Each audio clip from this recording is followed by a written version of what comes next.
In the beginning of the story, a girl is crying and pleading with her father, questioning what she must do for his love. She wonders if he would love her more if she were like Jeanette, if he would say her name with affection, look upon her with warmth, and embrace her, promising never to cast her away. Her father remains stern, dismissing her pleas as foolish. The female lead reflects on the fierce contempt in his words, noting that the following statement was even crueler than his scorn. He declares that he has never once considered her as his daughter. We see a baby, suddenly bewildered as a vivid memory of a romance novel pops into her head. It was a novel she once read after a customer left it behind, a story with a tacky and childish title. She wonders if the sudden recollection is because she shares the same name as the princess who was executed in the book. Frustrated, she wishes the thought away. The baby's nanny approaches, handing her a tingle and scolding her for dropping it like a clumsy oaf. The baby internally fumes, thinking that babies drop things all the time. The nanny admonishes her not to start crying and causing a ruckus, instructing her to play quietly with a toy. The baby thinks to herself how the tingle was rolling around the floor and is annoyed that it was given back to her without being wiped down. She questions if she is being dismissed because she is a reject princess. The tingle slips from her hand again. The nanny, exasperated, wonders why she keeps dropping it, mentioning she has a lot of sewing to do. She puts the tingle back in the baby's hand. The baby wants to protest, thinking she doesn't want it and questioning why she would want to play with a rattle at her age. The nanny wonders if the baby has gotten tired of the toy and then lifts her, placing her back into the crib. The baby wonders if the nanny is going to the housekeeper and thinks to herself that she shouldn't come back if all she's going to bring is another rattle. The baby flails in the cradle, making baby sounds. She watches her hands wiggle, noticing how chubby they are, and reflects that it will take some time to get used to. She recalls going to bed after taking a sleeping pill, but when she opened her eyes, she was in this body and world. She questions how this is possible and how she suddenly turned into a baby. To make things even more bewildering, she has been told that she's a princess. Just then, another maid enters the baby's room. The baby reflects on how this girl always bursts into her room without warning, thinking it's inappropriate. The maid hands her the tingle, saying that the housekeeper mentioned they don't have the budget for new toys and instructs her to play with it. Taking a seat and beginning to sue, the maid warns the baby not to start crying because she won't do anything to calm her down, claiming she's terribly busy. The baby sobs inwardly, feeling the maid is heartless and mean. She reflects that not all princesses have the same fortune. Having been an orphan in her past life, she initially thought being reborn as a wealthy princess was great, but now she's disappointed to be a princess who is ill-treated by everyone. She remembers her father in this world as a ruthless bastard and begins to feel chills. The baby reflects on what she has gathered from the maids. Her current home, the Ruby Palace, once housed the emperor's concubines, his harem. However, on the day she was born, the emperor slaughtered everyone in the Ruby Palace.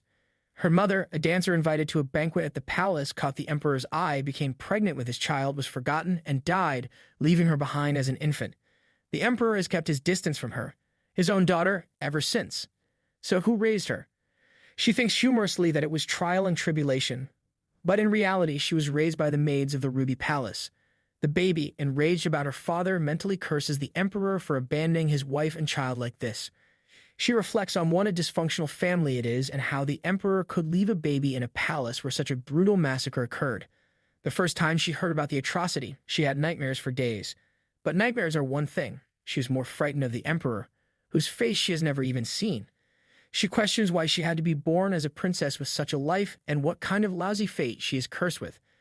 She fears that if the emperor suddenly loses his mind again, he might rush over and kill her, just as he murdered everyone in the palace that day. The baby shivers at the thought of the emperor possibly killing her and decides to think about something else. She recalls hearing that her birth mother gave her the name Athanasia. She muses that it's a pretty extravagant name for a rejected princess. Unfortunately, she shares the same name as the unlucky princess in the romance novel Lovely Princess. She believes her mother gave her that name in the hopes that she would live a long and healthy life under the emperor's care. But she can't help but remember that in the book, Princess Athanasia dies a tragic death at the age of 18, by the emperor's own hand no less. The thought feels so ominous, and she can't shake it from her mind. Suddenly, the maids enter in shock to find baby Athanasia awake. They comment on her not being asleep yet and discuss whether they need to stay. One maid mentions Lillian making a big deal out of it and complains about her. They consider it a bit of a break but worry about the baby suddenly starting to cry. One suggests rocking the cradle to help her fall asleep quickly. Baby Athanasia reflects inwardly, feeling frustrated. She thinks about how they are all stuck at the Ruby Palace and pleads silently for them not to mistreat her. She defends herself, noting that the way they talk makes it seem like she cries all day long. She challenges them to find another baby as quiet as she is. She mentions Lily's concern about how little she cries. Athanasia reflects on how the palace maids likely dismiss her as a royal of no consequence because the emperor never seeks her out. She admits she doesn't feel sad about it. In fact, her goal is to live the rest of her life as a forgotten princess. She imagines living in luxury if she were to run off with a few decorative pieces from the room and ask them to forget about her. A maid covering Athanasia with a blanket comments that His Majesty isn't interested in her at all, but acknowledges that she has a good life because she's a princess. Athanasia agrees with the maid's observation. Athanasia reflects on her life in the palace, acknowledging that she receives 3 square meals a day and has a nice, cozy bed. She acknowledges that while she may not be the luckiest person, being a princess still offers a pretty good life. She plans to grow quickly so that she can eventually swipe some gold from the palace and make her escape, but first, she needs to outgrow the confines of her cradle. She recalls a maid encouraging her to eat her food and get exercise so she can grow up quickly. The maids talk amongst themselves, expressing their fears about their precarious existence in the palace, where the emperor holds absolute power over their lives. They lament being assigned to such a place and discuss rumors of a ghost that appears in the kitchen every night, which fills them with dread. They worry about meeting a similar fate one day. Athanasia listens to them and reflects on their words.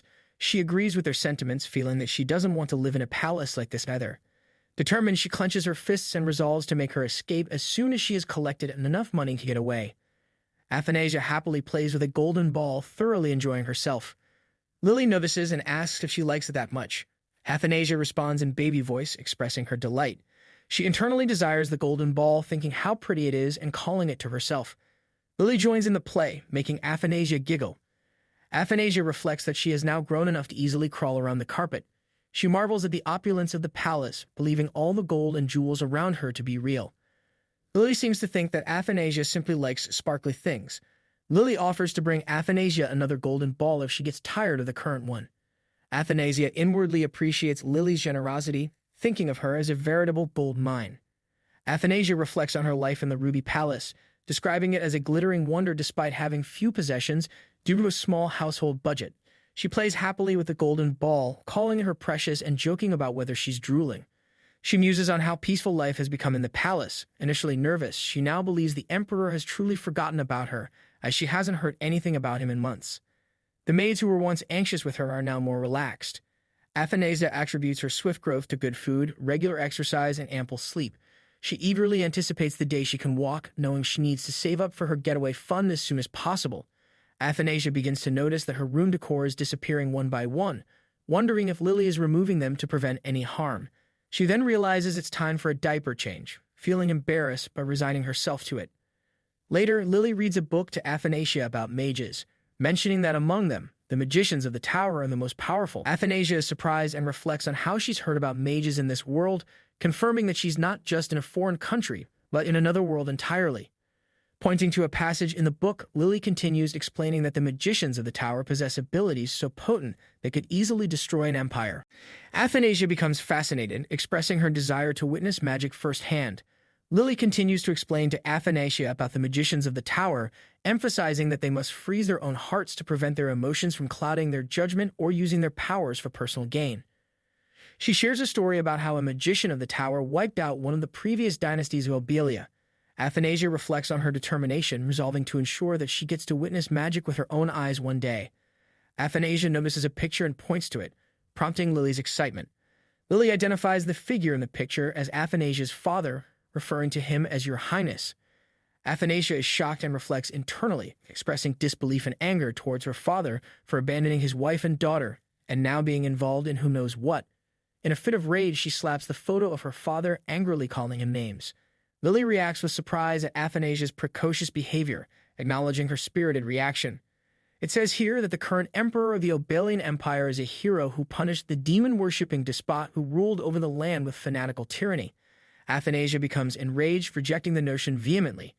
To her, he is the man who cruelly butchered women in the Ruby Palace and completely abandoned his daughter. She questions how they could portray him as a wise ruler in a storybook for children, finding it unacceptable. Lily suggests revisiting the picture to reveal the emperor's name, but Athanasia internally refuses. She doesn't care to know or have any interest in the emperor, who she sees as a despicable person. Lily shows Athanasia a picture and identifies the man as His Majesty the Emperor and Athanasia's father, Claude de Algerobelia. Athanasia is internally shocked, questioning Lily's words. She wonders why her father shares the same name as the Emperor in the book and feels uneasy about the coincidence.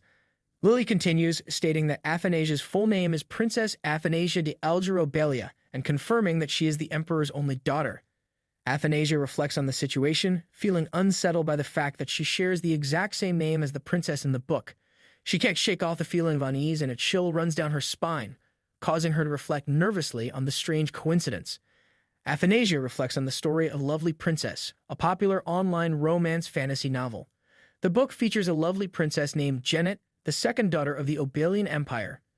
Genet is described as a beautiful princess with a kind heart, beloved by the imperial citizens and admired across the continent. Among those who cherish her deeply is her father, Emperor Claude. In the eyes of the public, Emperor Claude is hailed as a hero who saved the empire. However, in reality, he is portrayed as a ruthless man who killed his own brother, the rightful successor to the throne, to seize power for himself. It was Genet who, through her kindness and love, managed to soften the heart of this otherwise merciless emperor. Claude discovered Genet's existence when she turned 14. Genet's mother, Claude's former fiancée, had angered him, leading to their engagement being broken off. She passed away after giving birth to Genet. Genet's aunt, wanting to protect her niece from Claude's wrath, kept Genet's birth a secret and entrusted her to the household of Duke Alpheus, a trusted family. Initially cold towards his newfound daughter, Claude eventually softened. Genet, as the female lead of the story, possessed extraordinary beauty that even the icy Claude couldn't resist. Ultimately, she lived happily ever after with a supportive father by her side and married the best husband in the empire, the son of Duke Alpheus.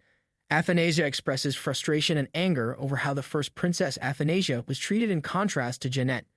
Athanasia, who was the same age as Genet, was immediately known to Claude when she was born.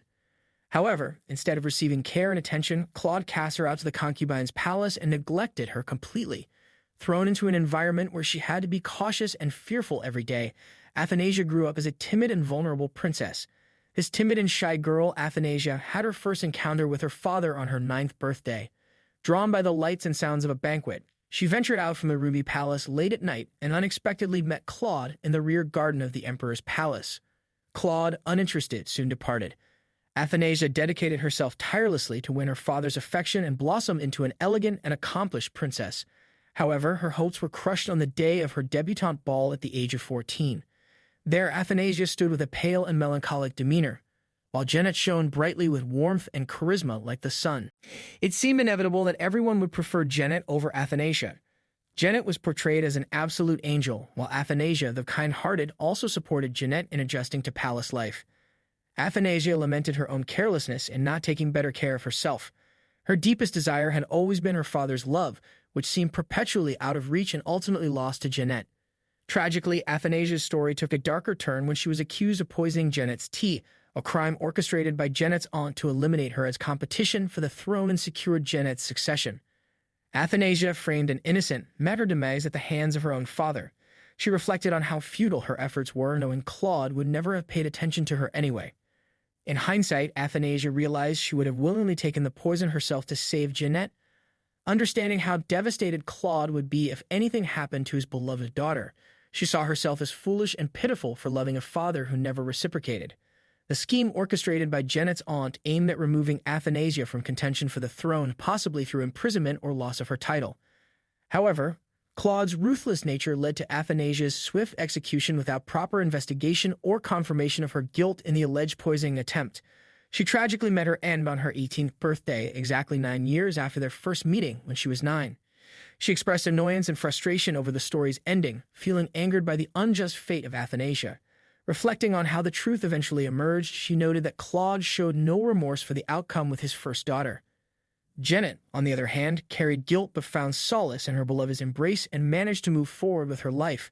The story concluded with a cliché, and they lived happily ever after, which only served to irritate her further. Athanasia couldn't understand why her counterpart had to meet such a tragic end, feeling deeply unsettled by the injustice of Athanasia's senseless death. She felt despair and anguish, admitting that while she claimed not to be a fan of Athanasia, she considered her slightly better than Claude or Genet, albeit not by much. Despite her assertion that her own happiness mattered most, she couldn't shake the feeling that she might be Athanasia herself. Overcome with emotion, she broke into tears. Lily realized that Athanasia was crying loudly and held her in her arms, expressing concern and asking what was troubling her. Athanasia reflected on Lily, recognizing her as Lillian York, the character from Lovely Princess, who staunchly believed in Athanasia's innocence. In the book, Lillian was aware of the Ruby Palace massacre but still chose to become Athanasia's nanny out of admiration for Diana, Athanasia's mother. Diana, known for her free-spirited nature, died shortly after giving birth, while Claude's brutal act of slaughtering the palace women shocked everyone. Athanasia cried internally, filled with frustration and anger towards Claude. Lily, visibly nervous, tried to comfort her, addressing her as Your Highness. Athanasia reflected on her situation, feeling convinced that she had somehow transmigrated into the world of the novel she despised, realizing this meant her inevitable death. She also feared for Lily's fate, knowing the character's tragic end defending her. Lily, in the midst of undressing Athanasia, puzzled over what might be upsetting her, ruling out hunger or a dirty diaper. Athanasia, frustrated and crying, wondered aloud why Lily was removing her clothes, insisting she hadn't wet herself. Lily held Athanasia in her lap, gently patting her to calm her down. Athanasia reflected on her predicament with despair and confusion, addressing Lily and expressing her distress over being trapped as Athanasia in this world. She lamented her fate and desperately wished to escape the palace, yearning for time to move faster.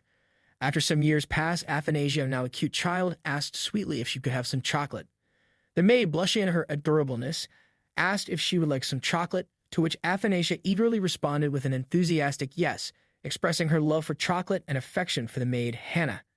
Hannah, charmed by Athanasia's cuteness, was suddenly interrupted by another maid, Cease, who scolded her and reminded her that Ms. Lillian had said they couldn't just give the princess sweets whenever they wanted. Hannah argued that they could just give Athanasia one chocolate, but Cease pointed out that the problem was that she wasn't the only maid who thought that way.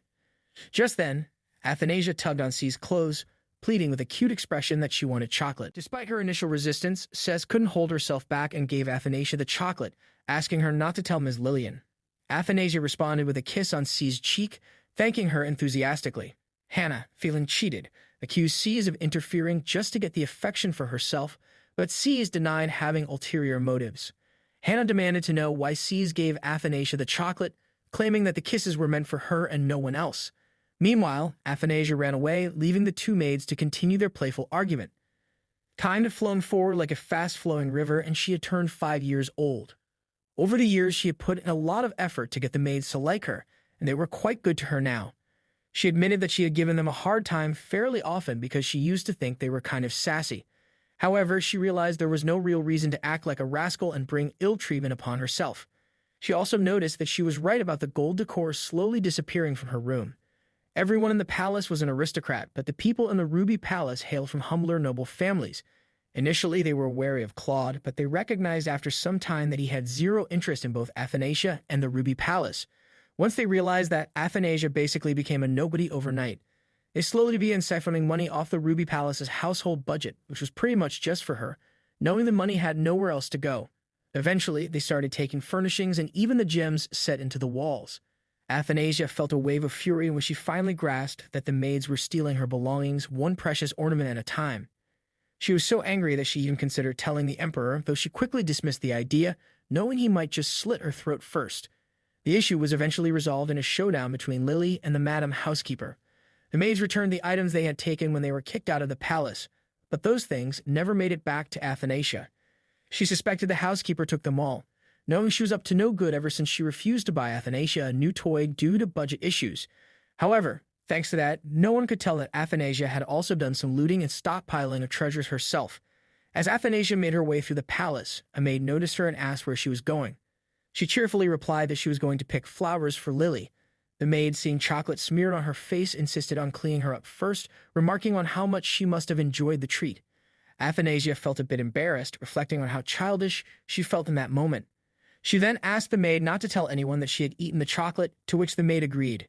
Noticing chocolate on her hands as well, Athanasia considered wiping it off on her dress, but then decided to wash her hands at the fountain instead.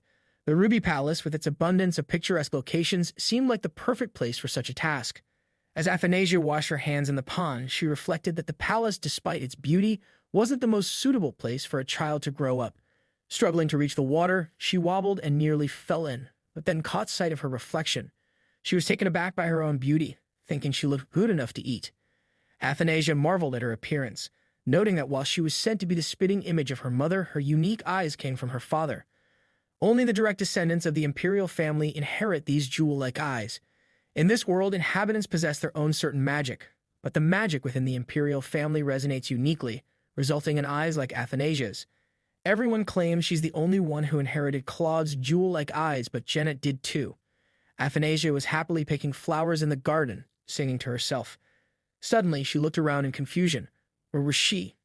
Anxiety crept over her as she realized she was lost. Spotting a nearby building, she hurried towards it. To her surprise, she exclaimed, wondering what place this was.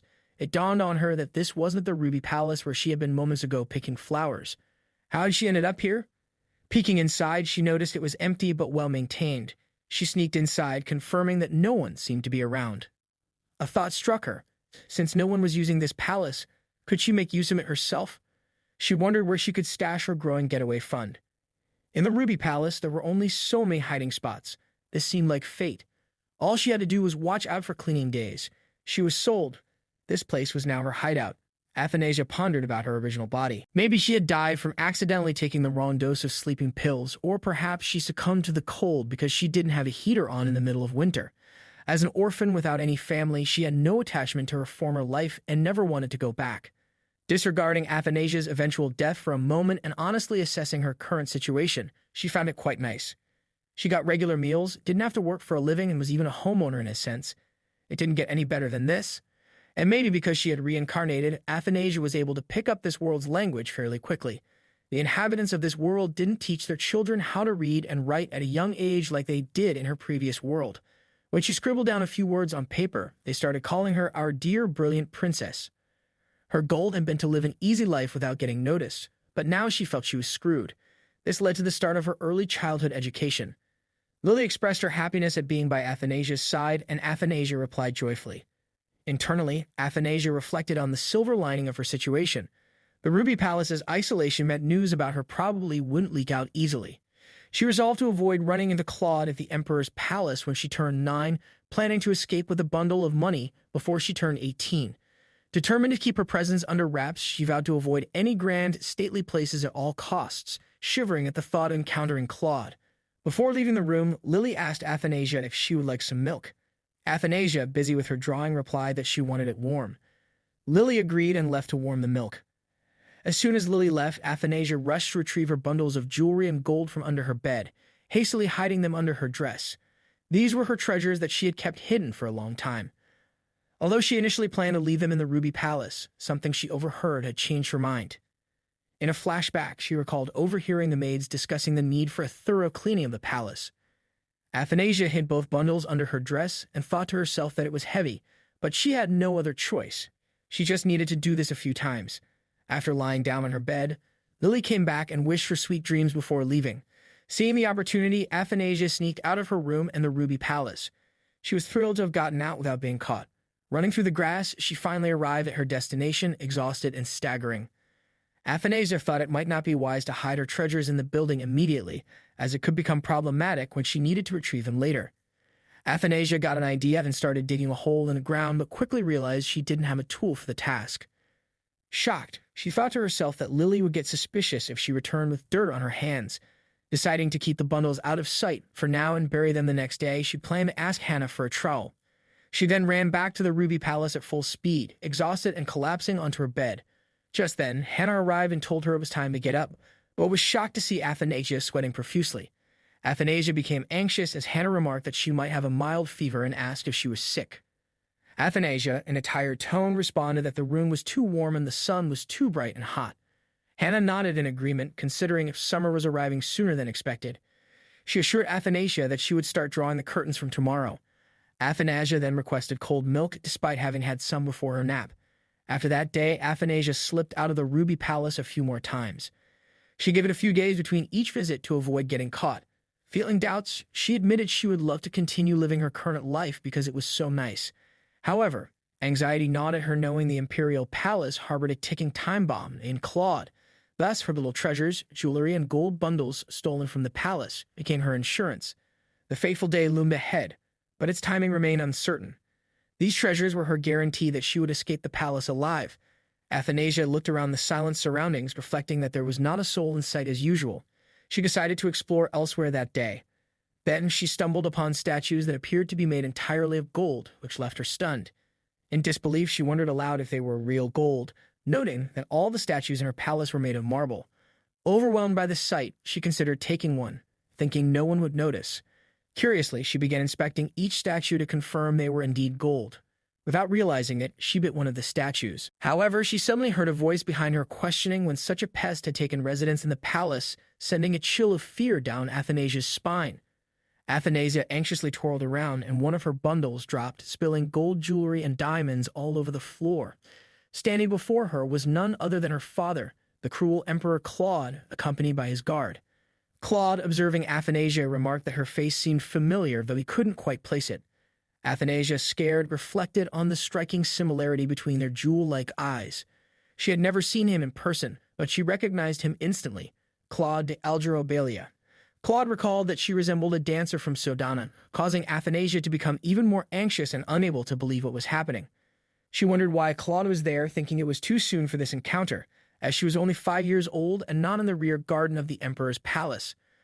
Claude dismissed any significance of her identity, declaring it irrelevant. His guard called out, "Your Majesty," as Claude reached his hand towards Athanasia's face, smiling. Claude then reminisced, recalling a name given to her, Athanasia. Hearing this, Athanasia's heartbeat quickened with anxiety. Claude continued, mentioning that she was just a newborn at the time, barely able to steady her neck. In the Obelian Empire, only the official heir to the throne is permitted to have a name related to immortality, a privilege solely granted by the emperor to the successor. On the day of the massacre at the Ruby Palace, Claude had planned to kill Athanasia as well. However, when he heard the regal name Diana had given her daughter, he remarked with amusement, "How amusing. I wonder if you'll live up to your namesake and manage to survive." Claude noted that Athanasia had grown quite a bit since then.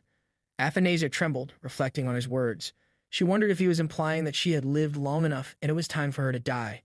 She questioned why he was doing this, recalling that in the book, he had ignored the 9-year-old Athanasia and walked away. She was perplexed as to why he was paying attention to her now. Meanwhile, another bundle of gold jewelry and wealth, hidden in Athanasia's dress, dropped. Everyone was surprised. Claude stared at her, and Athanasia sweated in fear. Claude lifted Athanasia, leaving her confused. He remarked on her weight, saying he had known she would be a hefty child from her chubby cheeks, but hadn't expected her to be this heavy.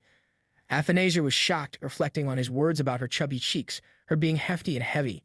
She tried to ignore those comments and questioned why he was talking to her in the first place.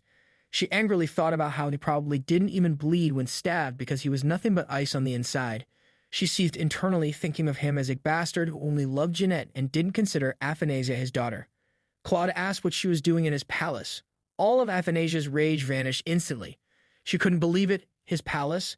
She reflected on the stark difference between this austere place and the opulence of the Ruby Palace. She realized that this must be where he lived and understood why the 9-year-old Athanasia had ended up at the Emperor's palace. They were so close to each other. Claude noticed the statue Athanasia had bitten earlier, causing her to flinch. A guard commented that she must have thought it was a toy. Athanasia's mind was flooded with thoughts, wondering if she was done for, if he was going to kill her for walking into his palace without permission, if her head was going to roll because she left teeth marks on his cherub statue, because she was still alive. Claude tossed Athanasia towards the guard, indicating that she must have wandered off while playing in her palace. He instructed Felix to carry her away, suggesting that he and the guests could enjoy some refreshments together. Inside Claude's palace, Athanasia sat on a sofa with tea and snacks before her, utterly bewildered by the situation. She trembled, avoiding his eyes. Claude remarked that he hadn't realized she couldn't speak, finding the silence tedious. Athanasia, feeling anxious, wondered if he wanted to do away with her because she was boring. Claude asked if she simply chose not to talk. Athanasia, using Athie as a voice, giggled nervously. Claude expressed relief at finally hearing her voice and questioned why she hadn't spoken all this time. Athanasia was at a loss for words, unsure how to respond. Felix whispered to Claude, "I regret to inform you, Your Majesty, but children of Her Highness's age are often rather shy around strangers." Claude responded with a questioning tone, and internally, Athanasia seethed with frustration. She reflected on how children could indeed be timid around unfamiliar people, but speculated that adults might feel the same way around Claude. Despite her internal turmoil, Athanasia put on a brave face and smiled in front of Claude. However, inside she silently sobbed, feeling defeated and hoping he would let her go. Claude called for Felix, who responded promptly, asking how he could assist. Claude then instructed Felix to leave them alone. As Felix exited the room, Athanasia panicked internally, feeling anxious about being left alone with Claude. Claude remarked that Athy must be her nickname. Athanasia corrected him firmly, stating her full name, Athanasia. Claude questioned if she knew the meaning behind her name. Athanasia, feeling scared and realizing the seriousness of the situation, clenched her fists and decided to act knave to mask her fear. Athanasia reflected on her name, considering it fit for emperors, something even Claude, the emperor himself, couldn't possess. Names in the Obelian Empire were tied to eternity and immortality, reserved for the official imperial heir. Claude had seized power by killing his brother, but never obtained a name befitting an emperor. Athanasia worried that Claude might be displeased with her name and could order her execution. She acted harmless and reflected that she posed no threat, expressing no interest in the crown. Her only desire was to live quietly. Despite her impressive name, she saw herself as nothing more than a 5-year-old freeloader. Claude urged Athanasia to eat, noticing her trembling as she reached for the snacks. He mentioned he had instructed the servants to bring out food that children typically enjoyed, adding that if she left it untouched, he would have to punish the servants. Athanasia trembled internally, interpreting it as a threat and thinking poorly of him. However, she forced a smile and politely thanked him for the food. Athanasia reflected on her predicament, already anticipating indigestion and feeling certain she would fall ill after eating. She feared the consequences if she didn't finish her food, imagining Claude might harm the entire palace staff. She felt pale with fear, but decided to put on a nervous smile, commenting on how tasty the food was. Internally, she longed for Lily and regretted her situation, terrified of engaging in conversation with Claude or even meeting his gaze. She pleaded mentally for him to release her, regretting her impulsive decision to enter what felt like a demon's lair for the sake of gold. Claude asked Athanasia where she had learned her manners from. Athanasia responded that Lily had taught her. Claude acknowledged Lily as Lillian York. Athanasia flinched inwardly, wondering how Claude knew Lily's full name. Claude explained that 5 years ago, Lily had intercepted him and asked permission to care for Athanasia. He noted that Lily must still be by her side. Athanasia reflected on Lily's actions with astonishment, realizing Lily had stood up to Claude for her sake. Claude continued, mentioning that Lily now managed the Ruby Palace. Athanasia was deeply touched by Lily's dedication and actions. Claude remarked that he had no doubt Lily and Athanasia's mother were the only ones who weren't executed for standing in his way. Athanasia, feeling nervous, continued eating without saying a word. Claude questioned if she even knew who he was despite sitting in his presence. Shocked, Athanasia dropped her spoon, reflecting internally that she was in serious trouble. She avoided looking away from his eyes, realizing he was scrutinizing her. She speculated that this opportunity to sit with him might be a test, a reward for piquing his interest. She feared Claude might be deciding whether to keep her alive longer or kill her now. She wondered if a similar test had been part of the story involving the 9-year-old Athanasia and Claude. Confused and anxious, she didn't know what to do next. Athanasia responded with a hesitant "father" to Claude's question. Internally, she chastised herself for the awkward choice of addressing him as father, realizing they had nothing in common to discuss. She panicked, considering it a monumental mistake that might lead to her demise. She questioned why she hadn't just asked him to kill her instead. However, Claude continued to look at her without any immediate negative reaction. Athanasia reflected, surprised that the situation hadn't turned into a disaster. She began to reconsider her approach, recalling Claude's fondness for Jeanette in the book. She wondered if simply trying to capture his interest might be her best strategy after all. Athanasia nervously mustered the courage to call Claude Daddy. There was an awkward silence as Claude didn't respond immediately. Athanasia's heartbeat raced with fear as she desperately wished for any reaction from him. Internally, she cursed herself, wondering why she had tried such a risky approach. Despite her internal panic, she forced a smile and tried to act cute, addressing him again as Daddy. However, deep inside, she feared that those words might seal her fate. Athanasia reflected on her recent ordeal, acknowledging that she had made it out alive. However, her disappearance from the room where she was supposed to be napping had caused an uproar in the Ruby Palace. When an emperor's guard brought her back in his arms, the maids immediately suspected kidnapping. They glared at Felix with anger, causing him to nervously sweat. Athanasia, recalling how Felix had left her alone with Claude, mentally decided not to help him.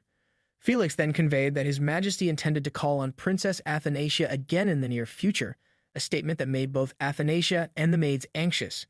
The maids in particular were taken aback and wondered what Felix had just said.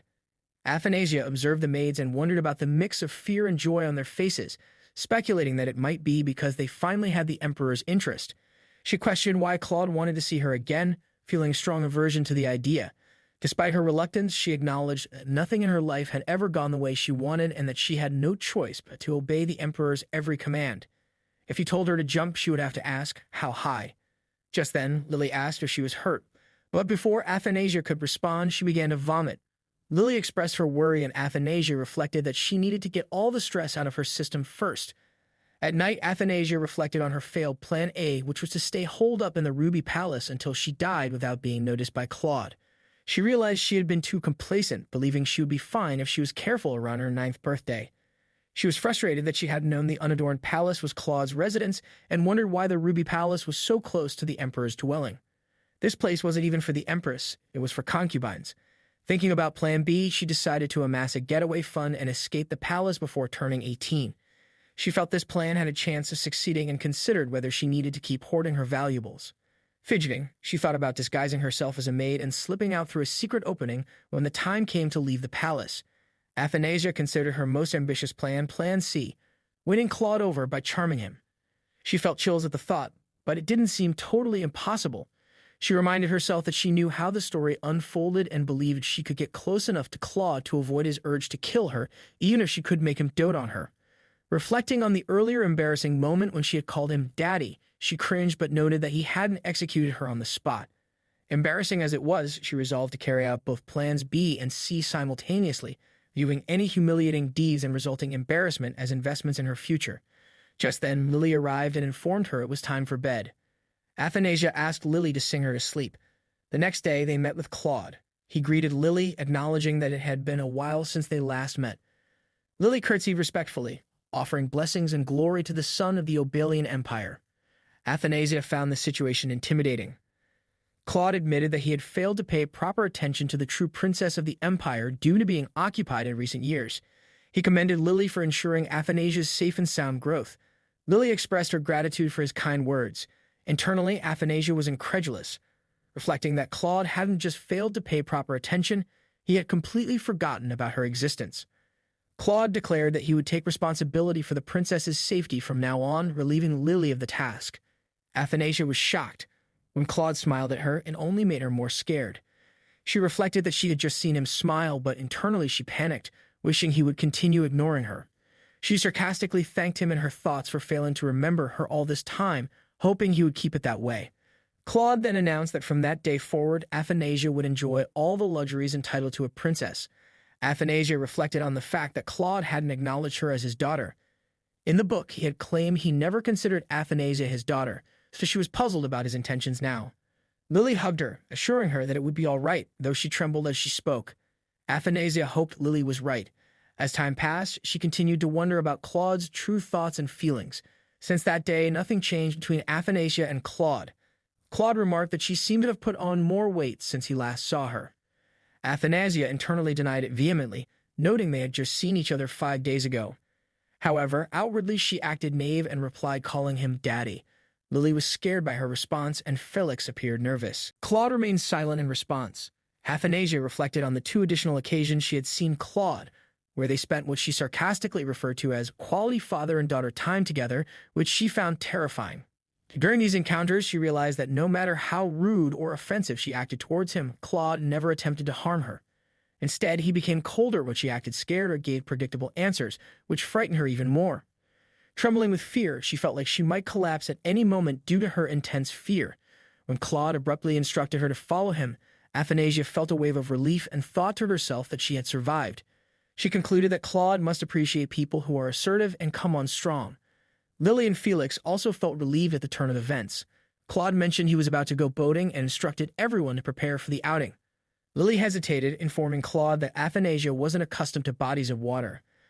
Claude dismissed her concern, stating Athanasia would be with him, so there was no need to worry.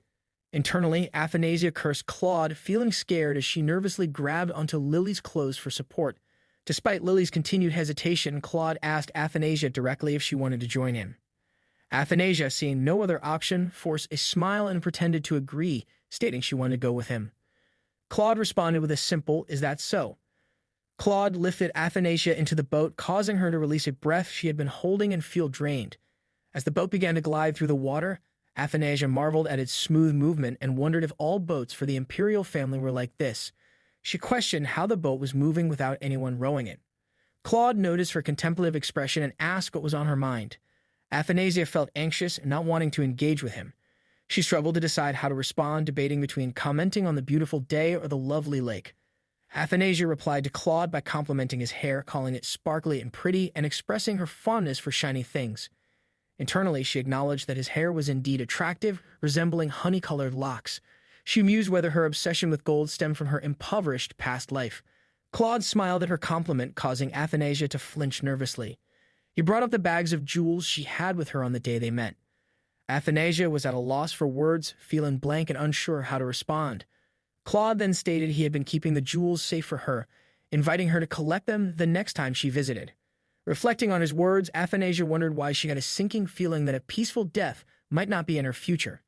Athanasia stared at Claude and reflected on his attire, pondering its origins, possibly from Egypt, Greece, or the Middle East, and how well it suited him. Despite herself, she acknowledged his attractiveness, comparing him to a leisurely sunning leopard. She resisted admitting it openly, but noted he exuded a captivating and intense aura, the type that drew women to him like moths to a flame. Athanasia remembered reading about Diana's genuine love for Claude in a supplementary side story for Lovely Princess. Curiously, she wondered if her eyes were the same color as his. As Athanasia noticed something in the lake, she wondered aloud what it could be and expressed surprise at the blue color. She realized it was the lake itself that appeared blue, with the lotus flower petals transparent. She expressed her desire to have one. Trying to reach the lotus, she struggled, feeling she was almost there, but then fell into the water. As she began to drown, she panicked, asking herself what was happening and calling for help. Claude, with an emotionless expression, watched her struggle. Athanasia, shocked and scared, thought to herself that he wouldn't rescue her, resigning herself to sinking in silence. Despite this, she couldn't help but angrily curse him for not helping her. Claude rescues Athanasia from drowning in the lake and pulls her ashore. Athanasia coughs in fear. Lily, looking worried, exclaims about Athanasia's condition. Claude addresses Felix and instructs him to teach Athanasia how to swim starting the next day, commenting that it would be embarrassing if his daughter drowned in a mere lake. He then leaves the scene. Athanasia continues coughing, visibly scared. Lily tries to reassure her, saying everything is fine now. Athanasia trembles as she watches Claude leave and bursts into tears. Athanasia lay in bed in her room, still coughing. She reflected on Claude, feeling disturbed by his cold stare when she fell into the lake. Goosebumps ran down her spine as she thought about scraping together as much gold as she could and disappearing as soon as possible. She dismissed her previous plans, unsure how she could ever charm such a ruthless man. Sobbing softly, she expressed a sudden craving for chocolate. Leaving her room in search of it, she walked unsteadily, pondering aloud why she couldn't resist this compulsive desire for sweets. Recalling her past life, she contrasted her current situation with days when she could only afford a few expired convenience store onigiri to satisfy her hunger, making even the thought of treats like chocolate a distant luxury. Athanasia reached for the chocolate bowl, but suddenly felt someone behind her. She turned around and was startled when someone grabbed her hand. It was Lily, urgently telling her that she must come outside immediately. Athanasia looked puzzled. All the maids curtsied, expressing their honor to serve Princess Athanasia. Athanasia was stunned, reflecting on what was happening. Felix knelt before her, introducing himself as her humble servant appointed by His Majesty to act as her interim guard from that day onward. Lily hesitated, expressing gratitude for the king's generosity, but uncertain about accepting Felix's service. Athanasia thought about Felix, feeling conflicted and questioning his sincerity, especially remembering how he ignored her when she fell into the lake. Despite her reservations, Felix beamed with pride. Felix stated that regardless of the circumstances, he was sent because the king deeply cared for Princess Athanasia. Lily responded hesitantly. The maids were confused by Felix's statement, wondering what he meant by whatever the case. Felix explained that the king was still deciding on a permanent guard for Athanasia, implying he wouldn't stay long. He expressed eagerness to serve her. Athanasia pouted, expressing her desire to see Hannah and C's. Felix assured her she could see them again, suggesting it might be around 10 days later when they could meet. Athanasia felt angry as she reflected on Claude's actions. She thought he had sent additional palace staff, but instead he had simply replaced the existing maids with new ones. The familiar ladies she knew had already been assigned to other palaces, which disappointed her.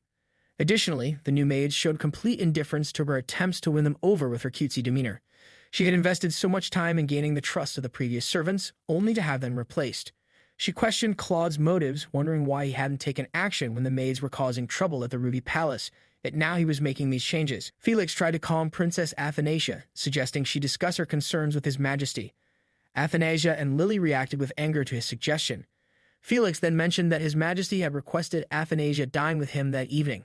This news further infuriated Athanasia and Lily, who instantly disappeared from his sight. Athanasia became anxious, reflecting on her situation.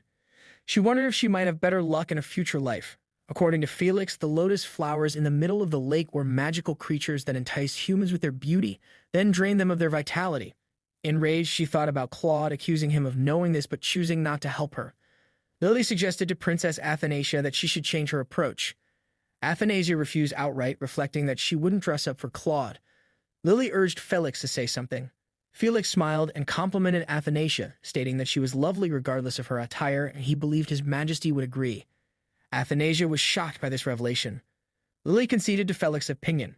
Athanasia thought to herself in disbelief, questioning whether Lily truly believed Claude felt that way. Felix lifted Athanasia up, prompting her to wave her hand, indicating she would return soon. Lily bid farewell, saying she would see Athanasia shortly. At Claude's palace, outside his room, Felix informed His Majesty that Princess Athanasia had arrived. Athanasia asked Felix why there weren't any other guards or maids in her father's palace. Felix explained that the palace was devoid of staff because the king preferred to handle everything himself. As for why there were no other knights guarding the palace, Felix stated it was because there was no need for additional protection. Athanasia looked puzzled. Felix also mentioned that she should not address him as Mr., but rather as Felix or Robane, and she could be informal with him. Athanasia agreed to this. Receiving no response, Felix assumed His Majesty was napping. Athanasia reflected on being summoned only for Claude to be taking a nap, finding it either rude or perhaps a fortunate turn of events. She saw an opportunity to avoid meeting Claude and expressed her desire to return. Felix suggested an alternative, offering to let her go inside instead. This suggestion made Athanasia anxious. Reluctantly, Felix opened Claude's room door for Athanasia to enter, hinting that Claude would be delighted if she woke him. Athanasia hesitated, clearly reluctant. Felix assured her he would wait outside. Athanasia stood in Claude's room, feeling completely scared. She tried to open the door to leave but couldn't. Concerned that Claude might have been awakened by the noise she made entering, she decided to stay quiet like a mouse. She speculated that he might come in to check on things if the room remained quiet. Wondering aloud, she noted the sparse furnishings in the bedroom and criticized the bed's placement facing the door for bad feng shui. She recalled stories of the previous emperor's lavish spending on luxuries and questioned if this was truly the emperor's palace. Suddenly, she noticed a large gold painting on the wall and gasped in awe, realizing that this indeed was the emperor's palace, unlike anything she had ever seen in her current or past lives. Athanasia reflected on the large gold painting, imagining how having one herself would render golden candlesticks and rattles unnecessary. She wondered if all the frames on the walls were also gold. Observing the entire wall adorned with gold-framed paintings, she exclaimed in delight, expressing her love for them. Suddenly, she noticed another gold-framed painting of a woman, but its glass was broken. She stared uncomfortably at the painting, recognizing who it depicted. Then she noticed Claude sleeping on the sofa, which sent chills down her spine. She questioned why he wasn't in his bed and why he chose to nap there instead. Athanasia stared at Claude, reflecting on how he slept like a prince from a fairy tale and admitting he wasn't bad-looking in this state. She waved her hand in front of his face, realizing he was deeply asleep. Suddenly, she clenched her fists, considering whether to punch him, seeing it as an opportunity to retaliate for everything, including the incident at the lake. With both fists raised high, Athanasia aimed a punch at Claude, declaring, "Here comes a whammy." However, just as she swung, a piece of chocolate from her sleeve accidentally flew out and hit Claude on the forehead, startling her. Claude opened his eyes and glanced at her, catching her by surprise. Athanasia feigned singing a lullaby to Claude to avoid arousing suspicion. She couldn't believe her actions, questioning herself internally. Feeling embarrassed, she reflected on the expression she must have had with her arms raised, worrying she might have looked like a serial killer. Claude asked about the song she sang. Athanasia replied, explaining it was a lullaby to chase away bad dreams. She reflected on Claude's lack of familiarity with the lullaby, surprised that he, as an imperial citizen, didn't know how it went. Athanasia beamed and greeted Claude with "Good morning, Daddy," but he corrected her, stating it was not morning. She quickly adjusted, saying, "Good evening, Daddy." Internally, she criticized him for not letting it slide. Claude asked if Felix had let her in. Athanasia was stunned by Claude's body structure. He decided to have dinner brought to the room. Realizing the situation, Athanasia looked away.